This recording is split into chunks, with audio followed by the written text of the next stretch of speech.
우리가 세상을 살다 보면 삶에 필요한 것들이 모자라는 때도 있고 또는 풍족할 때도 있습니다. 모두가 다 겪어본 일이지만 풍족할 때는 큰 걱정이 없이 큰 불편함이 없이 살 수 있지만 무엇인가 좀 모자라게 되면 당황스럽기도 하고 또 불안하기도 하고 걱정도 되고 또 불편하기가 참 이만저만이 아닙니다. 오늘 이 자리에 모인 여러분 가운데서도 현실적으로 뭔가가 모자라거나 부족해서 아마 걱정되는 분들이 아마 있을 것입니다. 그러나 우리에게 놀라운 희소식이 있습니다. 그것은 모자라면 구하라는 것입니다. 자, 누가 하신 말씀입니까? 하나님이 하신 오늘 본문 5절의 말씀입니다. 너희 중에 누구든지 지혜가 부족하거든 모든 사람에게 후히 주시고 꾸짖지 아니하시는 하나님께 구하라. 그리하면 주시리라. 더 감사한 것은 누구든지 구하라는 것입니다. 어떤 사람은 되고 어떤 안 되고가 아닙니다. 우린 세상에 살다 보면 자격이 안 됩니다. 조건이 안 됩니다. 이런 경우 있잖아요. 은행 일이나 관공서 일이나 어떠한 이런 무슨 단체 어디 서클에 또 취미 활동 하는데도 나이가 안 맞습니다. 또는 남자라 안 됩니다. 여자라 안 됩니다. 또 이런 경우도 있고 또 학력이 얼마 이상해야 됩니다. 이런 경우도 있고 또 뭐 때문에 안 되고 참 이 까다로운 그런 조건들이 정말 많습니다. 그런데 우리 하나님은 얼마나 쿨하신지 누구든지 구하라는 것입니다. 본문을 다시 보십시오. 너희 중에 누구든지 지혜가 부족하거든 모든 사람이 후히 꾸짖지 아니하시는 하나님께 구하라. 그리하면 주시리라. 얼마나 다행한 일입니까? 누구에게나 차별 없이 주시는 우리 하나님이십니다. 여기서 부족하거든이란 이 원문이 레이포라는 단어입니다. 부족하다, 필요하다, 모자라다, 결핍하다, 또는 뒤떨어지다, 또는 열등하다, 그런 뜻입니다. 자, 원문의 의미를 보면 무엇을 구할 것인가에 대한 답이 이미 나왔습니다. 나의 삶 속에서 부족하다고 생각되는 것을 구하면 됩니다. 나의 삶 가운데에서 필요한 것을 구하면 됩니다. 생활하는 데에 좀 약간 모자라다 싶은 것을 구하면 됩니다. 내가 남보다 좀 열등하다 또는 남보다 뒤떨어진다고 생각되는 것이 있으면 그 부분을 채워달라고 기도하면 됩니다. 현재 모자라거나 필요한 것이 어떤 것들이 있습니까? 오늘 이 본문 말씀 우리가 붙잡고 오늘 이 말씀을 통해서 오늘 함께 복을 받기를 원합니다. 우린 첫째로 지혜의 복을 구하기를 바랍니다. 오늘 본문의 말씀 지혜가 부족하거든 구하라고 하셨습니다. 이보다 더 확실한 말씀이 어디 있습니까? 지혜가 부족하냐? 구하라는 것입니다. 우리가 이 험한 세상을 살다 보면 정말 지혜가 필요할 때가 많습니다. 지혜롭게 현실 상황을 판단해야 하고 또 지혜롭게 잘 대처해야 되고 하는 이런 일들이 정말 많습니다. 신앙생활에도 지혜가 필요하고 직분을 감당할 때에도 지혜가 필요하고 가정생활도 가정살림도 지혜가 필요하고 공부하는 가운데 지혜가 필요하고 사업하는 데도 지혜가 필요하고 우리의 이 지혜는 정말 필요합니다. 인간관계에도 지혜가 필요하고 모든 생활에서 지혜가 필요합니다. 여러분 때때로 정말 지혜가 필요하다 이럴 때 한두 번이 아닐 겁니다. 솔로몬 왕도 지혜가 필요함을 느끼고 하나님 앞에 지혜를 구했습니다. 솔로몬이 그 아버지 왕의 다윗 왕의 뒤를 이어서 왕이 된 후에 백성들을 잘 다스릴 수 있는 지혜의 필요성을 느꼈습니다. 그래서 일천번제를 드리면서 하나님께 지혜를 구합니다. 열왕기상 3장 12절을 보면은 내가 내 말대로 하여. 자, 무슨 말입니까? 지혜를 달라고 기도한 그 기도대로 하여 내가 지혜를 달라고 말한 대로 내게 지혜롭고 총명한 마음을 주노니 내 앞에도 너와 같은 자가 없었거니와 내 뒤에도 너와 같은 자가 일어남이 없으리라. 이처럼 모자라는 지혜를 하나님께 구할 때에 하나님께서 후히 주시고 꾸짖지 아니하시는 하나님이십니다. 우리 삶의 현장에 정말 필요한 게 지혜입니다. 이 지혜의 필요성 느낄 때 한두 번이 아니잖아요. 그럴 때마다 우리는 하나님 내게 지혜를 주십시오. 하나님 주시는 지혜는 세상의 지혜와 다른 것입니다. 그때마다 하나님께서 영적으로 깨달음을 주는 것입니다. 여기서 이 솔로몬이 기도할 때 지혜와 총명을 주는 이 말의 원문은 샤마입니다. 듣는 것을 말합니다. 어떠한 이 IQ가 좋아가지고 머리가 좋아서 지능지수가 높아가지고 뭘 파악하는 그거를 말하는 게 아니고 하나님이 그때마다 깨달음을 주는 겁니다. 이게 다르죠. 내가 IQ가 뭐 120이다, 뭐 IQ가 뭐 80이다, 90이다. 물론 그 IQ 지능지수에 따라서 물론 지식과 지혜의 어떤 분별력이 다르지만은 여기서 말한 지혜는 어떤 그 IQ 지능지수를 말하는 것이 아니라 하나님이 주시는 영적 분별력과 통찰력을 말합니다. 그때마다 내가 공부를 많이 못했더라도 내가 아는 게 좀 부족하더라도 그때마다 그 상황을 대처할 수 있는 그 깨달음과 분별력과 감당할 수 있는 능력을 말하는 것입니다. 그래서 이 지혜는 뭐 공부를 많이 하고 적게 하고 나이가 많고 적고 아무 상관없습니다. 하나님께 지혜를 구하고 하나님께서 그 순간 나에게 영적으로 영적 감동으로 깨달음으로 뭔가를 이렇게 알게 해줄 때에 놀라운 것은 본인이 놀랍니다. 야, 내가 어떻게 이걸 했지? 나도 하니까 되네 이런. 그 다음 누가 놀랍니까? 옆에 사람 놀랍니다. 당신 참 대단하다. 야, 너 참 훌륭하다. 어떻게 그걸 했느냐? 사실 누가 하게 하신 겁니까? 하나님이 그때 지혜를 주시는 겁니다. 오늘 이 지혜를 말하는 거예요. 그러니까 오늘 저나 여러분 나이와 관계없이 신앙 연조 관계없이 직분 관계없이 뭐 생활 수준 관계없이 학력 관계없이 이 지혜는 누구든지 하나님 앞에 구해서 받을 수 있습니다. 이 지혜를 받으면 바로 그가 리더가 될 수 있습니다.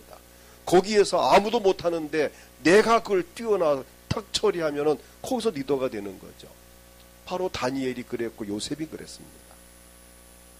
맞잖아요. 요셉이 꿈 해몽을 함으로 인해서 바로왕 앞에 딱 서게 되고 또 바로왕의 꿈을 해몽함으로써 왕이 감동을 받고 당장 총리로 세우잖아요. 하나님이 그때 알려주는 겁니다. 다니엘 같은 경우에도 그 나라 왕이 꿈을 꾸고 꿈 자체를 잊어버렸어요.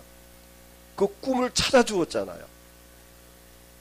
다니엘이 무슨 재주로 꿈을 찾아줍니까? 남의 꿈을 꾼 것을 잃어버렸는데 무슨 꿈을 꿨다가 뭘 어떻게 압니까? 그런데 하나님이 알려주신 거예요. 그게 바로 여기서 말하는 지혜입니다. 오늘 저나 여러분 기대가 됩니다. 하나님이 지혜 주시면 세상을 깜짝 놀라게 할 수 있습니다. 어떤 아이템을 개발할 수 있고 뭐 사업하는 분들 또 공부하는 학생들 뭐 시험 칠 때 누굴 만나 대인관계 어떠한 일을 또 이렇게 결정할 때 이 하나님 주신 이 지혜가 우리에게 필요한데 지혜가 부족하다고 느껴지거든 오늘 본문 5절과 같이 하나님 앞에 구하여 받으시기를 축복합니다. 두 번째는 건강의 복을 구하길 원합니다. 건강을 주시는 하나님이십니다. 몸이 약하거나 병들어 고생하며 체력이 부족하다면, 오늘 본문의 말씀이 부족하다면이란 것입니다.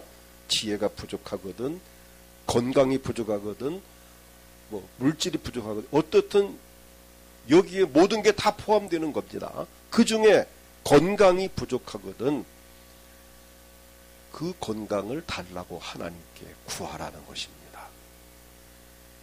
야고보서 5장 14절을 보면은 너희 중에 병든 자가 있느냐, 그는 교회의 장로들을 청할 것이요 그들은 주의 이름으로 기름을 바르며 그를 위하여 기도할지니라. 그 다음 절을 보면은 믿음의 기도는 병든 자를 구원하리니 주께서 그를 일으키시리라. 혹시 죄를 범하였을지라도 사하심을 받으리라.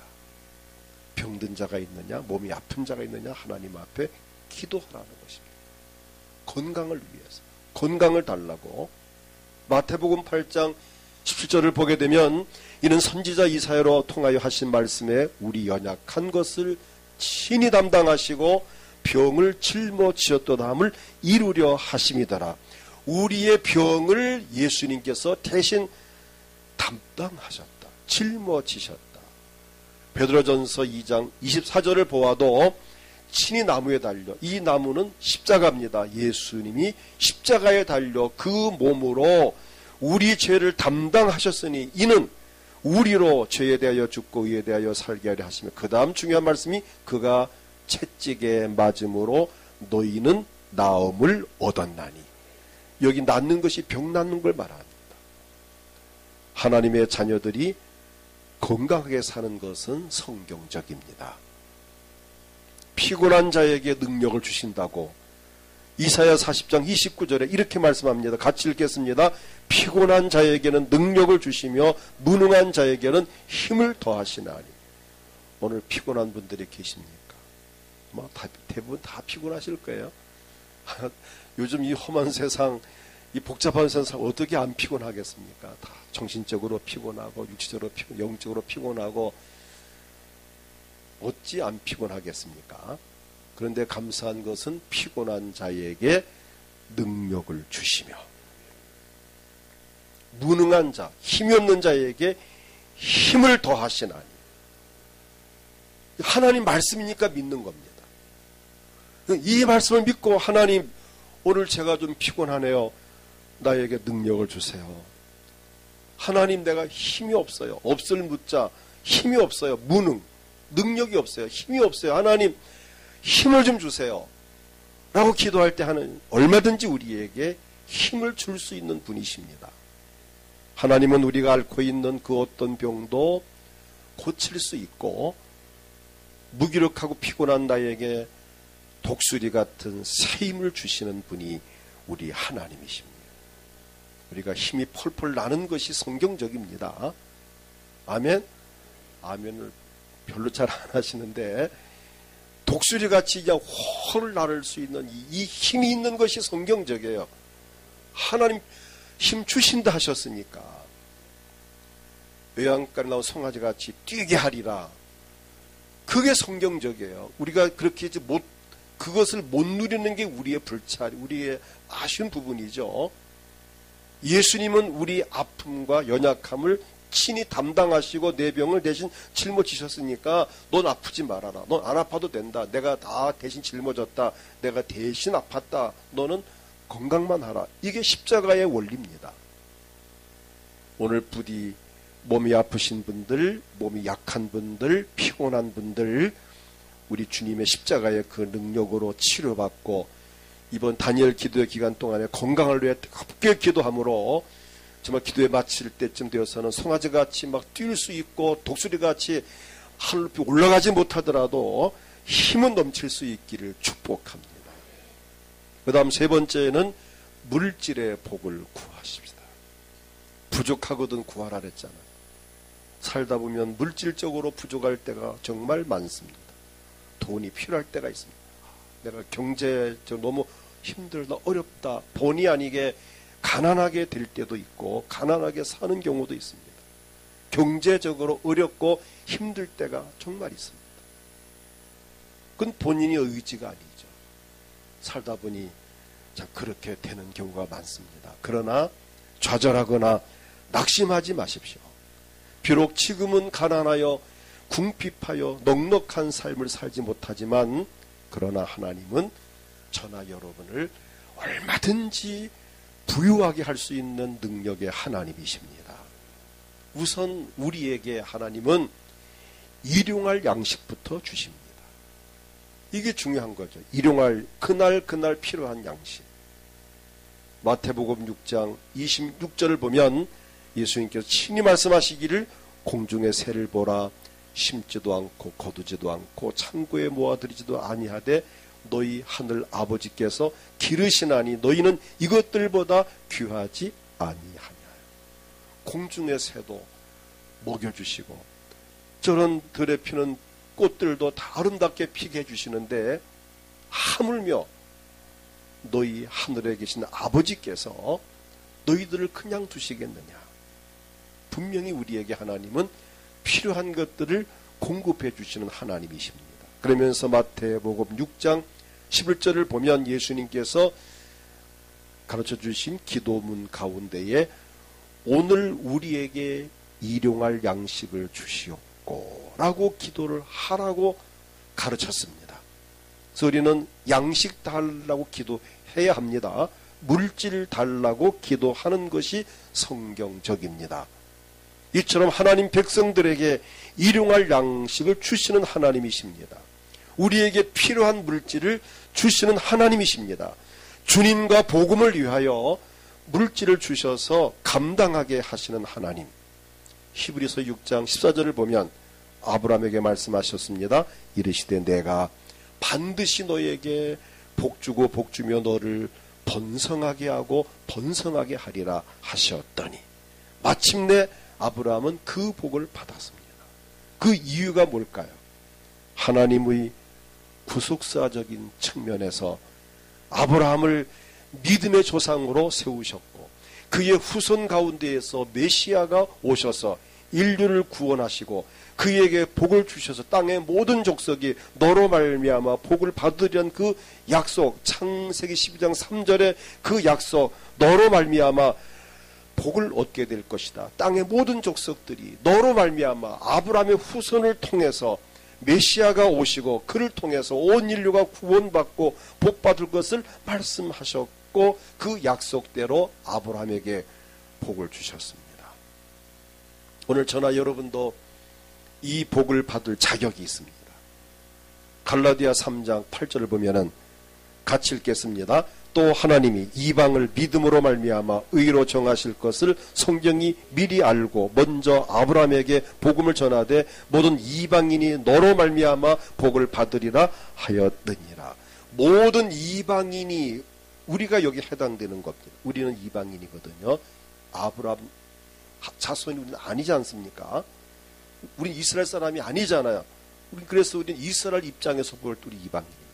그런데 오늘 이방인 우리가 그 아브라함 후손 중에 다윗의 후손 중에 태어난 예수 그리스도를 통해서 우리가 믿음으로 말미암아 구원을 받았고 우리가 아브라함 받은 복을 함께 받을 수 있다는 것입니다. 즉 예수 그리스도를 믿는 믿음으로 말미암아 이와 같은 복을 받을 자격이 주어졌습니다. 자, 그뿐만이 아닙니다. 고린도후서 8장 9절을 보면 우리 주 예수 그리스도의 은혜를 너희가 알거니와. 자, 중요한 말씀입니다. 부유하신 이로서 예수님은 부유하신 분입니다. 너희를 위하여 가난하게 되십니다. 예수님이 가난하게 되셨습니다. 정말 이 땅에 태어날 때 가난한 목수의 집에 태어나서 아주 어린 시절을 가난하게 살았습니다. 그의 가난함으로 말미암아 너희를 부유하게 하려 하십니다. 예수님께서 가난한 나를 부유하게 하시려고 부유하신 주님이 가난한 나를 위해서 이 땅에 신이 오셔서 가난하게 되셨다는 겁니다. 여기서 가난하게 되셨다는 그 헬라 원문이 푸토큐오라는 단어입니다. 그 뜻이 뭔가 하면 구걸하다 혹은 빈곤하다라는 뜻입니다. 예수님께서 이렇게 구걸하고 빈곤하게 살으셨습니다. 근데 이 푸토큐오란 이 원문이 그 어원을 들어가 보면은 그 동사가 푸토코스라는 단어입니다. 푸토코스에서 푸토큐오란 이 단어가 파생됐는데 그 푸토코스란 그 뜻이 뭔가 하면은 비천하다, 거지 같은 삶을 살다라는 뜻입니다. 자, 그러면 예수님께서 왜 비천하게 살았습니까? 예수님께서 거지 같은 삶을 산 이유가 뭡니까? 거지같이 살아야 할 사람 우리 난데 죄 가운데 태어났고 죄 가운데 살았으니까. 그런데 거지 같은 삶을 살아야 될 나를 대신해서 예수님이 비천하게 거지같이 살으셨습니다. 정말 그분은 여우도 굴이 있고 공중나는 새도 깃들일 곳이 있지만 인자는 머리 둘 곳이 없다고 하면서 그는 이렇게 다니시면서 살았어요. 그 이유는 가난한 우리를 부유하게 하려 하심이라는 것입니다.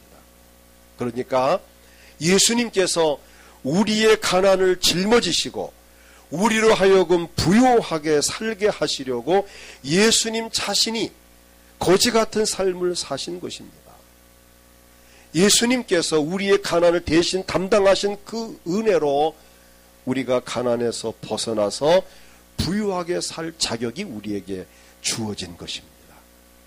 그래서 여러분, 부유하게 사는 것, 그건 잘못된 거 아닙니다. 부유하게 사는 것은 잘 사는 겁니다. 저나 여러분이 부유하게 살기를 원합니다. 물론 가난하게 사는 것도 잘못된 거 아닙니다. 살다 보면 가난할 수 있습니다. 그러나 하나님은 그 가난에서 벗어나길 원합니다. 가난한 자가 부유해지기를 원합니다. 그래서 예수님을 보내셨습니다.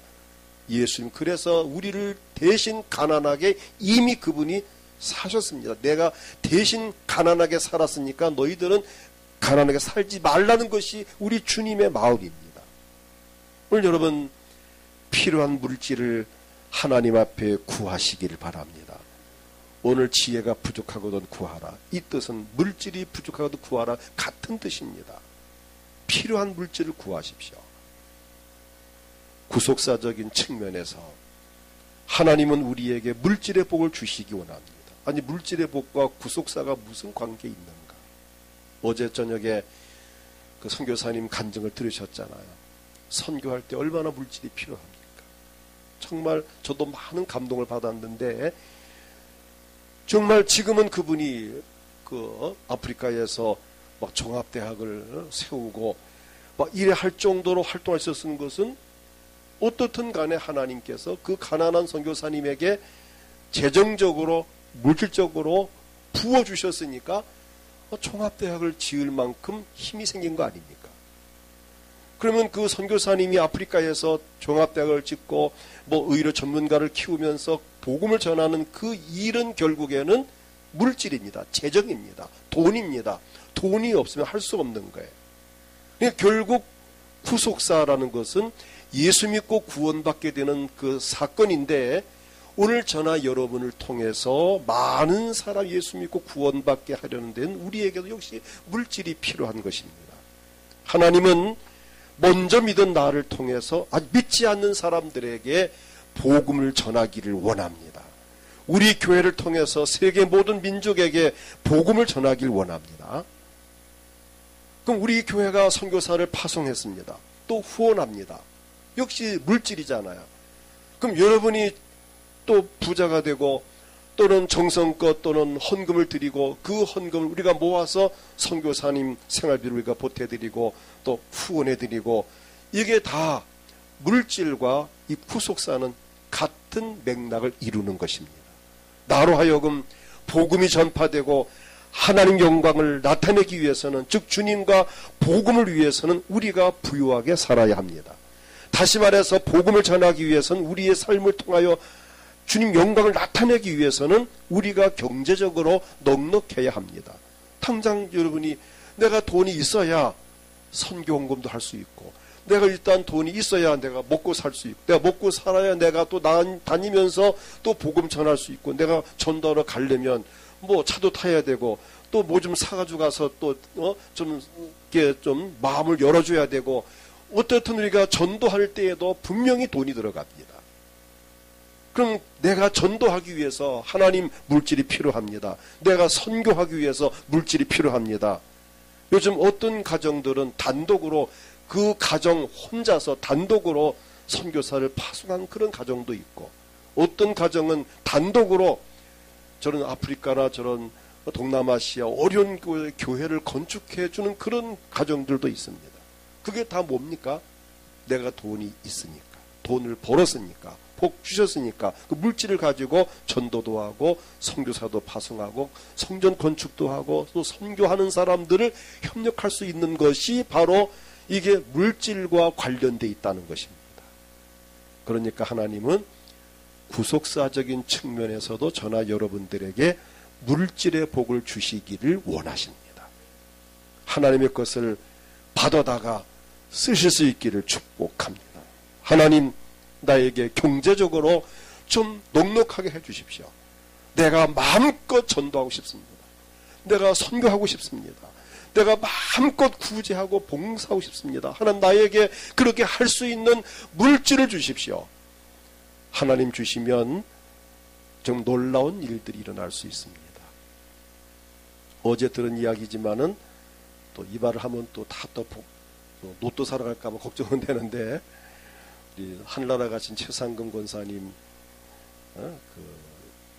외손주 며느리죠. 그러니까 외손주 며느리가 복권을 샀는데 당첨이 돼가지고 어떤 몇십억을 참 이렇게 받았다는 얘기를 들었어요. 이게 우리 주변에 있는 일이에요. 최상금 권사님 그 아들, 딸 전기선 집사님의 그 아들 며느리가 가야에 살고 계시는데, 그래서 수십억을 받으니까 그거 가지고 뭐 이것도 하고 저것도 뭐 선교도 많이 했겠죠. 그러니까 하나님께서 주시려고 하면 꼭 뭐 로또가 맞지 않더라도 내가 사업이 더 활성화되고 직장에서 더 내가 진급하고 또 내 하는 일도 장사가 더 잘 되고 또 헛된 지출을 막아주시고 또 어떻든 간에 어떤 방법을 통해서라도 우리에게 하나님은 물질을 주실 수 있습니다. 어젯밤 선교사님도 그렇게 가난하게 정말 그 우유 계란을 못 먹어서 정말 그렇게 울었던 그분에게 이제는 종합대학을 지을 만큼 재정적 후원이 됐으니 이게 하나님 하시면 되는 겁니다. 오늘 여러분 물질의 부족함을 느끼신다면 이번 단열 기도 기간 동안 나에게도 하나님 이 재정적인 경제적인 복을 달라고 한번 좀 때를 쓰면서 본격적으로 기도해 보십시오. 그냥 무턱대고 뭐 물질의 복 달라 하지 말고 구체적으로 내가 이렇게 쓰기 원하고 내가 이렇게 선교하기 원하고 전도하기 원하고 봉사하기 원하고 내가 이렇게 정말 내가 우리 집이 좀 잘 살아야 친척들 이웃들에게 본이 되고 하나님 이거 다 그런 거 아닙니까? 하나님 이게 구체적으로 하나님께서 충분히 이해할 수 있을 만큼 어떠한 근거를 가지고 기도를 하십시오. 그래야 하나님은 보실 때 그래 맞구나. 내가 봐도 너에게 물질이 필요하겠구나 라고 할 때 주시는 겁니다. 자, 그 다음 네 번째는 믿음의 복을 구하십시오. 믿음이 있어야 합니다. 송충이는 솔잎을 먹어야 하고 누에는 뽕잎을 먹어야 살 수 있듯이 우리 믿는 사람은 믿음이 있어야 합니다. 히브리서 11장 6절을 보면은 믿음이 없이는 하나님을 기쁘시게 하지 못하나니 하나님께 나아가는 자는 반드시 그가 계신 것과 또한 그가 자기를 찾는 자들에게 상 주시는 이심을 믿어야 할지니라. 자, 믿는 사람에게는 믿음이 있어야 합니다. 믿음이 없으면은 시체와 같다고 야고보서 2장 17절에 말씀합니다. 행함이 없는 믿음, 그는 그 자체가 죽은 것이다. 그래서 우리 믿음은 죽은 믿음 될 수도 있고 살아 움직인 믿음 될 수도 있고 우리 믿음은 유동성이 있습니다. 내가 한번 믿음이 생겼다 그 믿음이 평생 가는 게 아니라는 겁니다. 믿음은 유동성이 있다. 믿음이 있다가도 없어질 수 있고 또 믿음이 없었는데 믿음이 강해질 수도 있고 다시 말하면 믿음이 떨어지기도 하고 약해지기도 하고 믿음이 강해지기도 하고 믿음이 더 업되기도 한다는 것입니다. 성경에 있어요. 누가복음 22장 32절을 보면 예수님께서 베드로에게 말씀하시기를 그러나 내가 너를 위하여 내 믿음이 떨어지지 않기를 기도하였노니. 예수님이 하시신 용어입니다. 베드로에게 내가 내 믿음이 떨어지지 않기를 기도했다. 예수님 하신 말씀이에요. 그러니까 믿음이 누구를 막론하고 베드로같이 훌륭한 사람도 믿음이 떨어질 수 있다는 겁니다. 혹시 믿음이 떨어졌는데 그걸 모르고 있는 분이 혹시 있는가도 모르겠습니다. 그래서 너는 돌이킨 후에 내 형제를 굳게 하라. 믿음이 떨어질 수 있다. 그런데 돈 떨어진 거는 빨리 알아도 믿음 떨어진 건 빨리 못 알아챕니다. 본인이. 체력이 떨어진 건 빨리 아는데 믿음 떨어진 거는 잘 몰라요. 착각에 있는지라고 생각하고 있어요. 영적으로 이게 둔갑해서 그래요. 자, 믿음이 약해질 수도 있고 약해지지 않을 수도 있습니다. 로마서 4장 19절을 보면은 아브라함의 이야기입니다. 그가 100세나 되어 자기 몸이 죽은 것 같고 사라의 태가 죽은 것 같음을 알고도 믿음이 약하여지지 아니하고. 이 아브라함은 정말 육신적으로 보면은 믿음이 바닥이 날 정도로 참 상황이 열악했지만 그러나 믿음이 약하여지지 아니했다. 그러므로 나의 믿음 상태가 어떤가를 확인할 필요가 있습니다. 고린도후서 13장 5절에 보면은 너는 믿음 안에 있는가 너희 자신을 시험하고 너희 자신을 확증하라 그랬어요. 내가 믿음이 있는지 없는지, 믿음 안에 있는지 믿음 밖에 있는지를 내 자신을 한번 시험하고 확증해 보라는 것입니다. 오늘 우린 그렇다면 믿음을 달라고 기도할 필요가 있습니다. 내가 믿음이 부족하다 느껴지면, 내가 믿음이 떨어졌다 느껴지면, 내가 믿음이 참 좋았던 사람인데 요즘 내가 봐도 좀 그렇다라고 생각되면 하나님 앞에 믿음을 달라고 기도하십시오. 믿음을 채워달라 기도하십시오. 데살로니가전서 3장 10절을 보니까 같이 읽겠습니다. 주야로 심히 간구함은 너희 얼굴을 보고 너희 믿음이 부족한 것을 보충하게 하려 함이라. 믿음을 어떻게 한다고요? 보충한다 그랬어요. 자동차 운전에 기름이 떨어지면 어떻게 해야 됩니까? 주유소 가서 보충해야 됩니다. 믿음도 보충해야 됩니다. 믿음 떨어진 지가 벌써 옛날인데 그거를 모르고 여전히 믿음이 있는지 알고 그러다 보니까 인간적인 방법이 나오고 헛소리를 하는 겁니다. 안 되는 겁니다. 믿음 떨어진 걸 모르고 사는 사람 너무 많아요. 믿음 떨어졌다면 믿음을 보충해야 돼요. 기도하고 말씀 읽고 예배하면서 이번 다니엘 기도 같은 이런 기도 기간 동안에 주여 나에게 믿음을 보충해 주세요. 무늬만 성도고 무늬만 직분자지 능력이 없는, 믿음이 없는 사람이 꽤 있을 수 있습니다. 그래서 믿음이 부족한 믿음을 보충해야 된다. 이게 성경적입니다.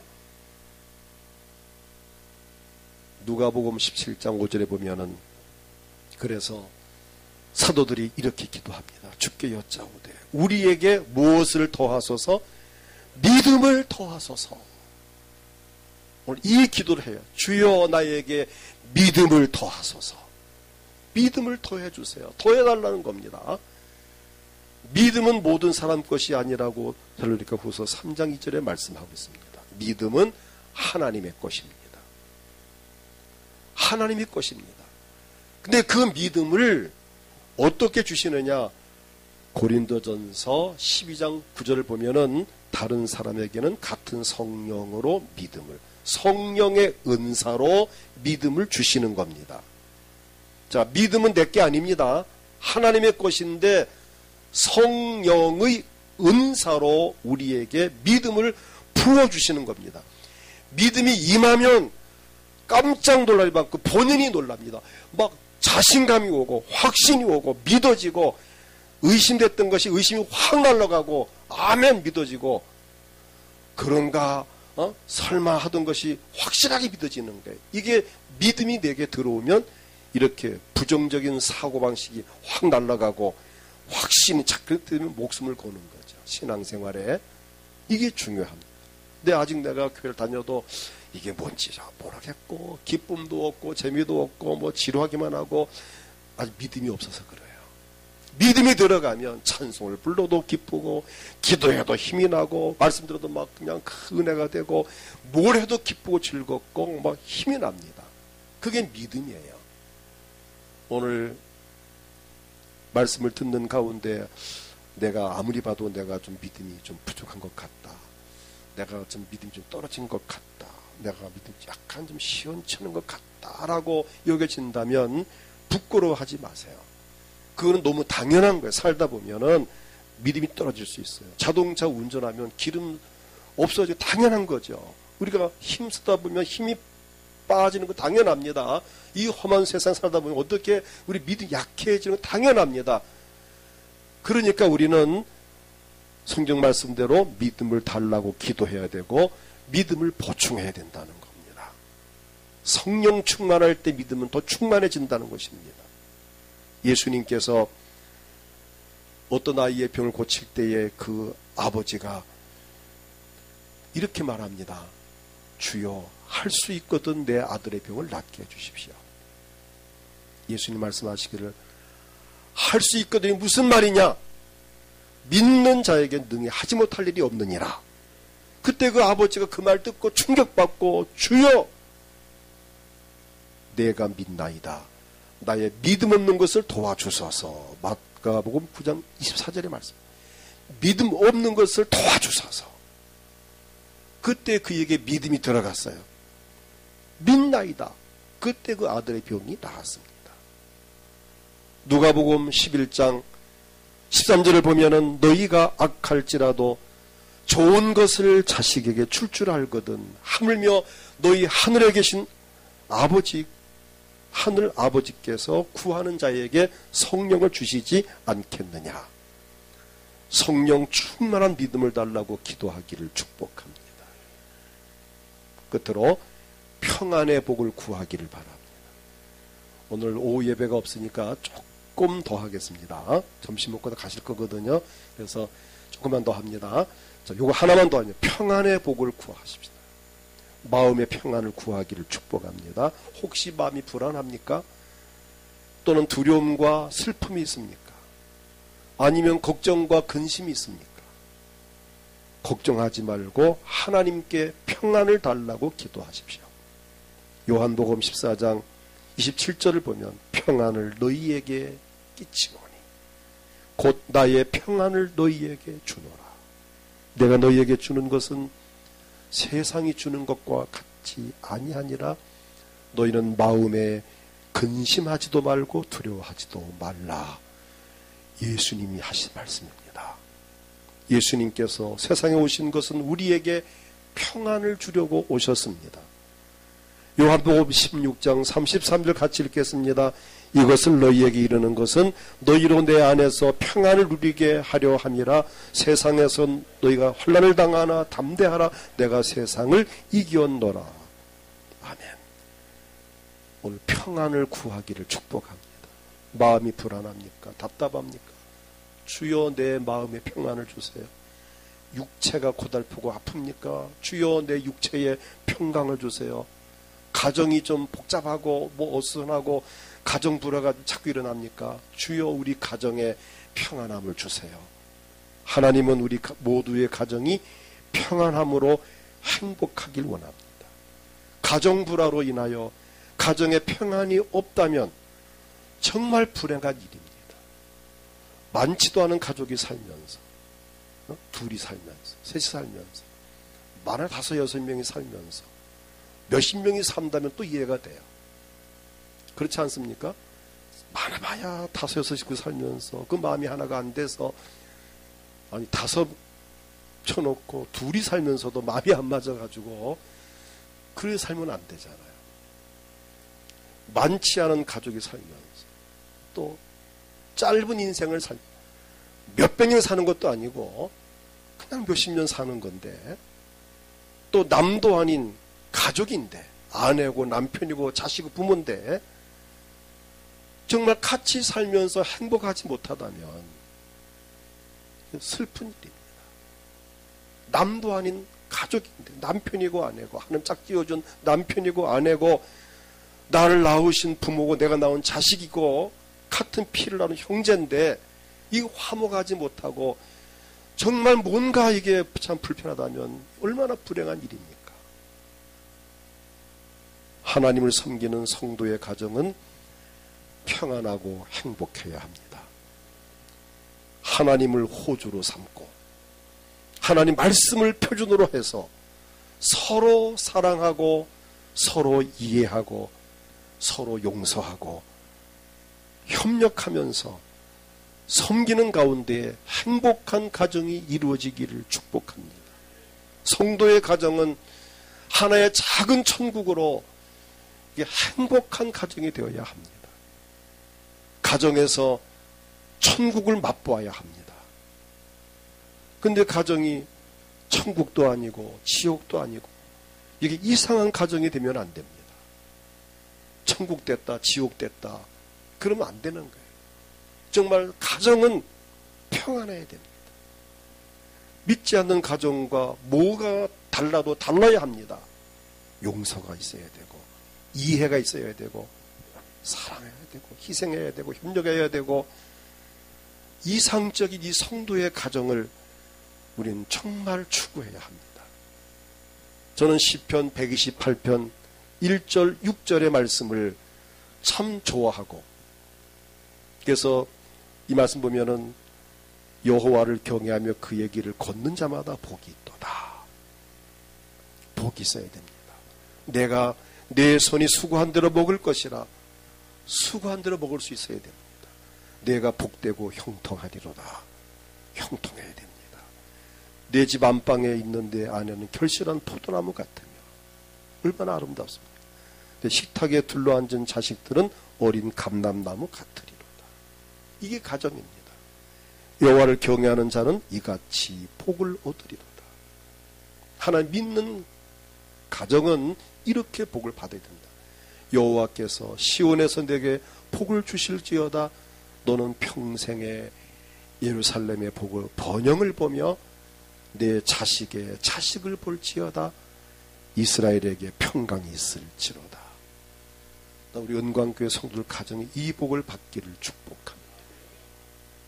감사한 것은 오늘 본문의 말씀이 무엇이든지 부족하면 구하라는 것입니다.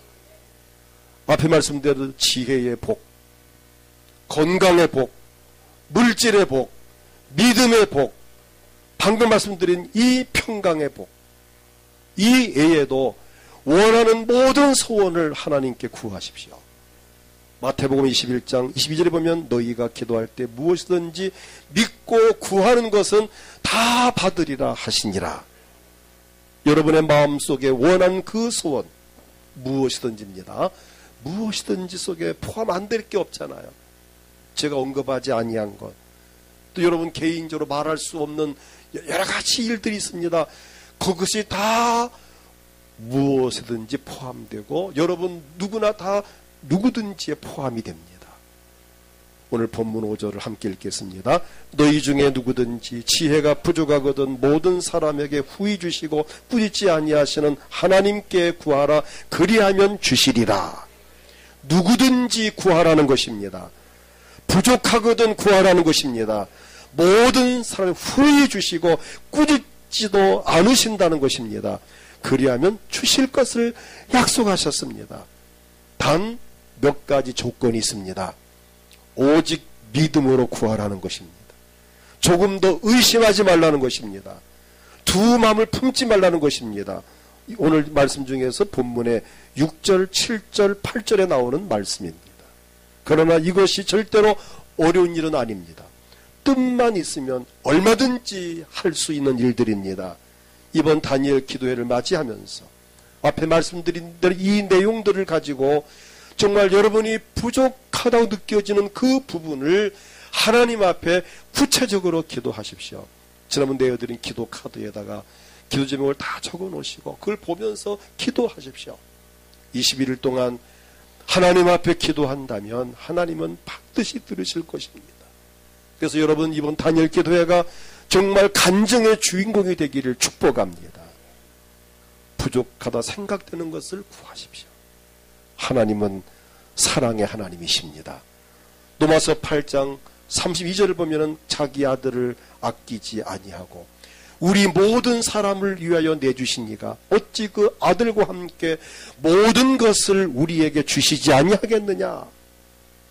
우리를 구원하시려고 하늘 영광 보좌를 버리고 낮고 천한 세상에 오셔서 나를 위하여 십자가에 피를 흘려 죽으신 그 예수님, 죽으셨다가 부활하셔서 지금은 하늘에 오르시어서 하나님 우편에서 나를 위하여 친히 간구하신다고 로마서 8장 34절에 말씀하셨습니다.